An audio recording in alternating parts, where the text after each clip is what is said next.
Worm, prepare yourself. Damn Saiyan.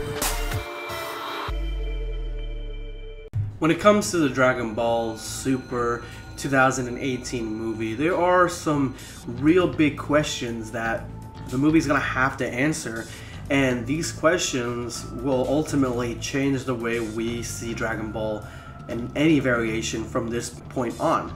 And so in this video, I wanted to go ahead and discuss the questions that they're going to be having to answer, and then kind of give my take on what these answers may be. The first question is, what came first, the Super Saiyan or the ape? And by that I mean the Oozaru transformation is sort of like a very, very random transformation, in my opinion, when you put it up against the Super Saiyan transformation and the Super Saiyan God transformation. Those are the two transformations that are going to be at the forefront of this movie. And the Oozaru transformation kind of needs to fit in there somewhere.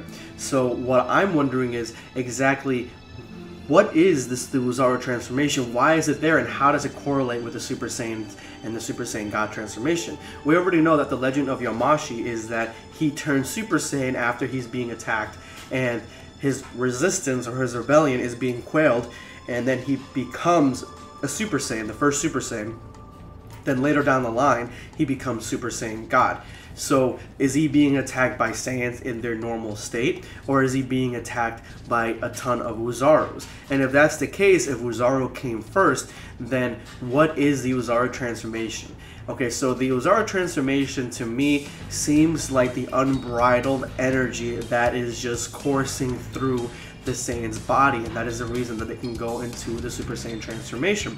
The Oozaru transformation makes them into hulking rage monsters, making them many times their own size and giving them huge amounts of power. And the only way that you can quell or stop the Oozaru is by cutting off its tail. So that being said, I always thought that this transformation could have been the basis for the original legendary Super Saiyan transformation, the one that Kale has. Vegeta states in the Tournament of Power that Kale has what is the original Super Saiyan form.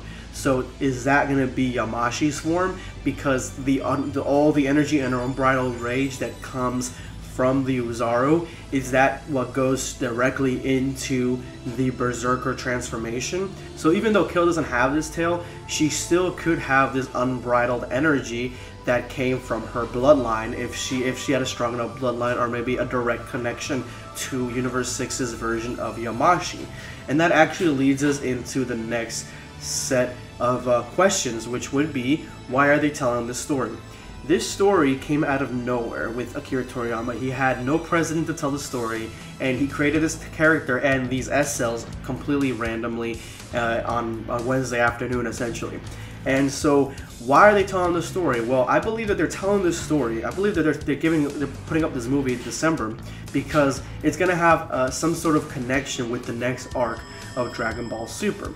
Everyone's been kind of saying that the next arc is going to be something in Planet Sadal. So if they have this explanation, if they have this movie explaining the Universe 7 Saiyans origins, I feel like when we go into the Planet Sadal arc that hasn't been confirmed yet, but more than likely that's going to be the next arc, they're going to explain the origins of the Universe 6 Saiyans, and they're going to be kind of similar because their races are similar. I think the only deviation that they're going to have with the Universe 6 Saiyans is an explanation on why the tails fell off so early, and the Universe 7 Saiyans tails have been there for a very, very long time. But either way, the movie is going to have to answer quite a bit, and so understandably the community is hyping this movie up, and hopefully they just don't kind of have explanations and throwaway lines. I'm hoping that they have legitimate explanations on some of these concepts, because we do need something explaining Super Saiyans and with connection with Oozaru and the Super Saiyan God, how that fits into all of this.